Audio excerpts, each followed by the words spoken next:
बिस्मिल्लाहिर्रहमानिर्रहीम। अस्सलामु अलैकुम। उस मंजिल की ऊंचाई पर खड़े होकर नीचे खड़े लोग बहुत छोटे दिखाई दे रहे थे।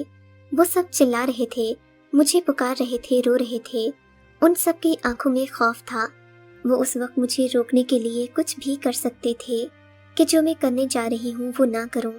कोई वो मंजिल देखने को तैयार नहीं था। ऐसे मनाजिर तो बहुत खतरनाक होते हैं। मैं खौफज़दा नहीं थी। एक इंसान सबसे ज़्यादा मौत से ही तो डरता है। मैं वहाँ खुदकुशी करने के लिए नहीं खड़ी थी। मेरा नाम हुमैरा है। मैं अपनी 6 बहनों में सबसे बड़ी हूँ। घर के हालात भी अच्छे नहीं थे। अम्मी भी बीमार रहती थी। बाबा तो बहुत मेहनत करते थे, पर घर में खाने वाले इतने थे, कमाने वाले सिर्फ एक। ऐसे में उनका कमाना पूरा कहाँ होता। मैं घर संभालती थी। अपना ख्याल रखने का वक्त मिलना तो दूर की बात, मैं खुद को यकसर भूल गई थी। मेरी उम्र तो बढ़ रही ही थी, जाने क्यों वजन भी बढ़ने लगा था। 27 साल की उम्र में मेरा वजन 70 किलो था। सब कहने लगे इसको कौन ब्याह कर ले जाएगा, पर किस्मत तब मेहरबान हुई जब मेरे लिए अमीर घर से रिश्ता आया। हसन की पहले शादी हुई थी, पर उसकी बीवी उसके साथ सिर्फ 6 माह रही। हसन की गवर्नमेंट की जॉब थी, उसके पास एक छोटी सी गाड़ी भी थी, और वो लोग शहर की अच्छी जगह पर एक बड़ी बिल्डिंग के फ्लैट में रहते थे। घर में सिर्फ बूढ़े माँ बाप थे। मेरे माँ बाप ने रिश्ता फौरन पक्का कर दिया और मैं अपने घर आ गई। पहली रात हसन ने मुझे इतना कहा था कि उसे सिर्फ औलाद चाहिए, चाहता है कि जल्द अज जल्द हमारी औलाद दुनिया में आ जाए।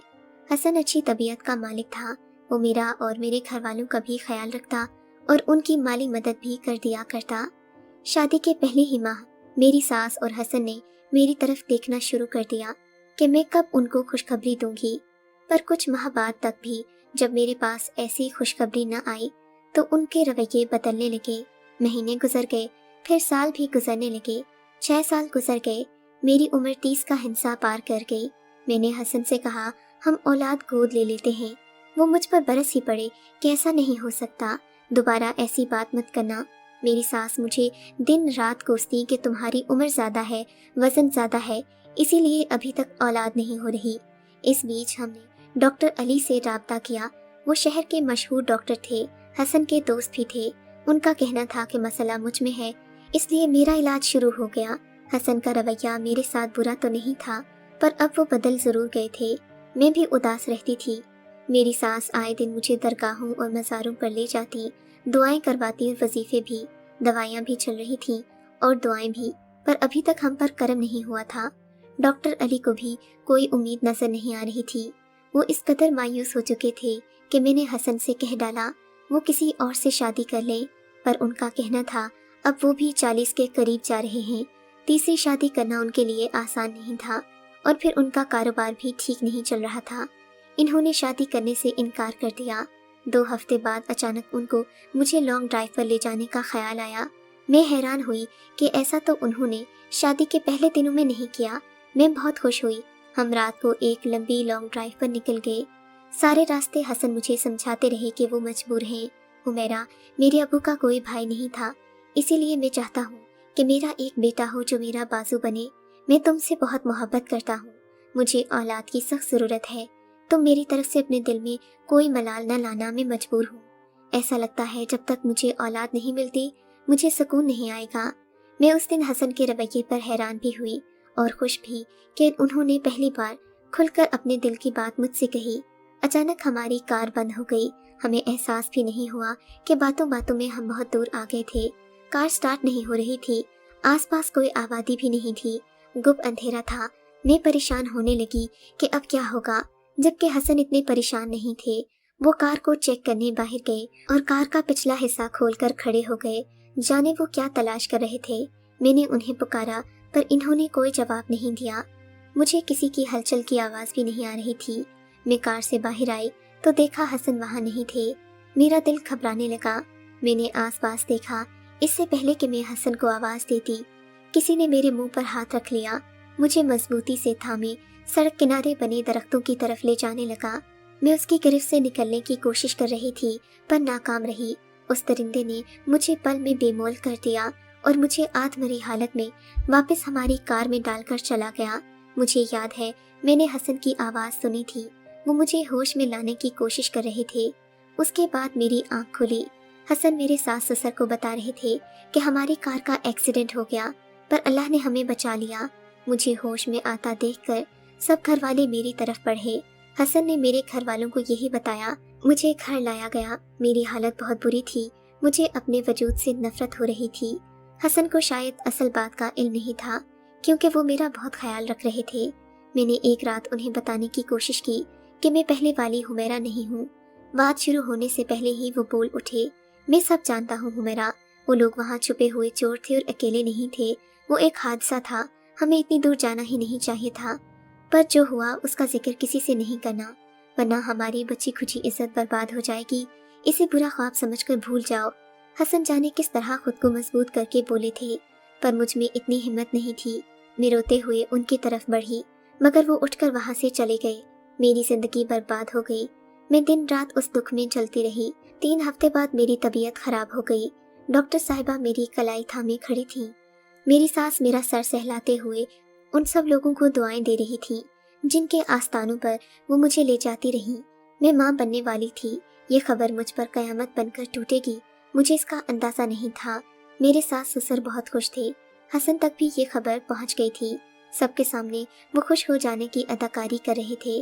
جیسے ہی میں اپنے کمرے میں آئی، میں نے حسن سے ایک ہی بات کی کہ یہ ضرور اس حادثے کا نتیجہ ہے، ہمارا بچہ نہیں ہے، ہمیں اسے ختم کروانا ہوگا۔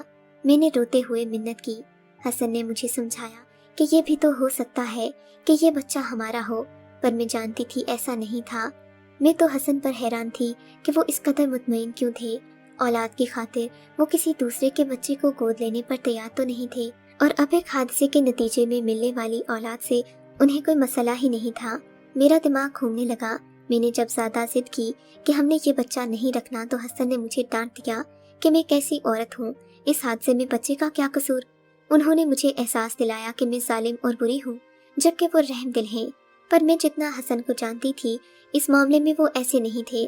میرا کیس ڈاکٹر علی کے پاس تھا، وہی ہر ماہ میرا چیک اپ کرتے اور بتایا کرتے کہ سب ٹھیک ہے، پر میں ٹھیک نہیں تھی۔ میں بہت الجھی ہوئی اور اداس تھی۔ 5ویں ماہ مجھے ڈاکٹر علی نے بتایا کہ میں ایک بیٹے کی ماں بننے والی ہوں۔ جب انہوں نے دیکھا کہ میں خوش نہیں ہوں تو پوچھ بیٹھے کہ بھابھی آپ خوش نہیں ہیں؟ میں نے کہا نہیں، میں خوش نہیں ہوں، مجھے آپ سے ایک بات پوچھنی ہے۔ میں نے ڈاکٹر علی سے پوچھا کہ میں یہ کیسے جان سکتی ہوں کہ یہ بچہ میرے شوہر کا ہے یا نہیں۔ میری بات سن کر وہ بہت حیران ہوئے اور بولے کہ یہ بات تو بچے کے پیدا ہونے کے بعد DNA ٹیسٹ سے ہی ممکن ہے۔ میں گھر آ گئی۔ علی نے شاید یہ بات حسن کو بتا دی تھی۔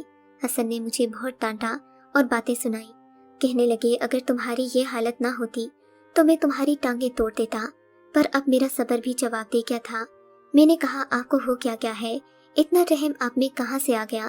ہم یہ بچہ کسی کو دے دیں گے، میں اسے نہیں پالوں گی، اسے گلے سے نہیں لگا سکتی، ساری عمر اس کی صورت نہیں دیکھ سکتی، مجھے وہ حادثہ نہیں بھولتا، مجھ میں اتنا ظرف نہیں ہے۔ مگر حسن نے میری ایک نہیں سنی۔ میں نے بھی اپنی زبان پر تالا لگا دیا۔ بچہ اس دنیا میں آ گیا، سبھی بہت خوش تھے۔ میں نے کچھ ہفتے کے بعد DNA ٹیسٹ کروانے کا خیال کیا۔ اس کے لیے مجھے حسن اور بچے کے چند بالوں کی ہی ضرورت تھی، جن کو حاصل کرنا میرے لیے مشکل نہیں تھا۔ میں نے ٹیسٹ کے لیے سیمپل دے دیا اور بے چینی سے رزلٹ کا انتظار کرنے لگی، اور نتیجہ یہی تھا کہ وہ بچہ حسن کا نہیں تھا، پر جیسے حسن اسے پیار کرتے تھے، اس کا خیال رکھتے تھے، میں صرف حیران ہی ہوتی رہتی تھی۔ جب سے وہ بچہ اس دنیا میں آیا تھا، علی بھی بار بار ہمارے گھر آتے، وہ اس بچے کو پاگلوں کی طرح پیار کرتے۔ اب میں نے بھی نوٹ کرنا شروع کر دیا کہ اس بچے میں کوئی گڑبڑ ہے۔ علی کا اس بچے کے ساتھ رویہ بہت عجیب تھا، اسے گلے لگاتا، اس کے لیے تحفے لاتا، اور جتنی دیر گھر میں رہتا بچے کو دل سے لگائے رکھتا۔ ایک دن چائے کے لیے بیٹھک کی طرف جا رہی تھی کہ میں نے حسن اور علی کی باتیں سن لی۔ وہ دونوں جھگڑ رہے تھے۔ حسن علی سے کہہ رہا تھا کہ وہ آئندہ یہاں نہیں آئے اور اس بچے سے دور رہے۔ علی غصے سے دروازے کی طرف بڑھا، میں فوراً وہاں سے دور چلی گئی۔ اس کے بعد علی تقریباً 4 ہفتے تک ہمارے گھر نہیں آیا تھا، اور ایک دن میں علی کے کلینک گئی، اس سے سوال کیا کہ اب آپ ہمارے گھر کیوں نہیں آتے، کیا حسن سے کوئی ناراضگی ہے؟ علی نے کہا دوستی یاری میں ایسا ہوتا ہی رہتا ہے، کچھ دنوں تک وہ دونوں ٹھیک ہو جائیں گے۔ پر میرے دماغ میں حسن کا وہی جملہ گھوم رہا تھا، اس بچے سے دور رہو۔ علی نے مجھے اصل بات نہیں بتائی۔ میں وہاں سے جانے لگی اور کہا مجھے جلدی جانا ہے، میرے بچے کی طبیعت خراب ہے۔ میرا اتنا کہنا تھا अली तो जैसे जलते तवे पर लौटने लगा, बहुत सारे सवाल कर दिए। क्या हुआ उसे, क्या हालत ज्यादा बुरी है, चलो अभी उसके पास चलते हैं, वो बोल रहा था और मैं उसके तासुरात नोट कर रही थी। वो भी समझ गया कि मैं क्या सोच रही हूँ। इतने फिक्रमंद नहीं हूँ, इस बच्चे की फिक्र करने के लिए इसका बाप है ना। आप तो हसन से भी ज्यादा फिक्रमंद लग रहे हैं, जैसे आप ही इसके बाप हों। मेरा इतना कहना था कि अली का दिल गोया पसीज कर रह गया। मैं वहां से जाने लगी जब उसने मुझे कुछ बताया, और उसने जो मुझे बात बताई मेरे पैरों तले से जमीन निकल गई। मैं जज्बाती हो चुकी थी। घर आई और बच्चे को उठाया। हसन के ऑफिस से आने का वक्त हो गया था। मेरे माँ बाप भी घर आए हुए थे। मैं बिल्डिंग के छत की तरफ बढ़ी। उस मंजिल की ऊंचाई पर खड़े होकर नीचे खड़े लोग मुझे छोटे दिखाई दे रहे थे। सब चिल्ला रहे थे, उनकी आंखों में खौफ था। उस वक्त वो मुझे रोकने के लिए कुछ भी कर सकते थे कि मैं जो करने जा रही हूँ वो ना करूँ। जाहिर है मैं खुदकुशी तो नहीं कर रही थी। हसन को उसकी पहली बीवी भी इसीलिए छोड़ कर गई थी क्योंकि उसकी औलाद नहीं हो रही थी। नुक्स हसन में था, पर उसने कभी ये बात कबूल नहीं की। ये बात मैं जानता था। तुमने उससे शादी कर ली और वो इस जिद पर अड़ा रहा कि वो ठीक है। तुम्हारे साथ 6 साल गुजारने के बाद वो इस हकीकत को कबूल कर गया था कि उसके नसीब में औलाद नहीं है। तुम तो पहले दिन से ही ठीक थी। फिर एक दिन उसने एक प्लान बनाया। जैसे उसके राज मेरे पास थे, वैसे मेरे भी कुछ राज उसके पास थे। उसने मुझे मजबूर किया। उस रात तुम्हारे साथ कोई हादसा नहीं हुआ था, वो सब हसन का प्लान था। कार खराब नहीं हुई थी, वो कोई चोर नहीं, मैं था। हसन ने खुद तुम्हारे साथ वो हादसा करवाया। वो बच्चा मेरा है। मुझे अपनी गलती का एहसास हो गया है। मुझे माफ कर दो। हसन को छोड़ दो। मेरी औलाद लेकर मेरे पास आ जाओ। मैं अपनी गलती का इजाला करना चाहता हूँ। मैंने अली से उस दिन इतना कहा कि मुझे पहले हसन से ये बात सबके सामने मनवा दो, फिर मैं उससे तलाक लेकर तुमसे शादी कर लूंगी। बिल्डिंग की छत पर मेरे सास ससुर, अम्मी अब्बू और हसन सब आ गए।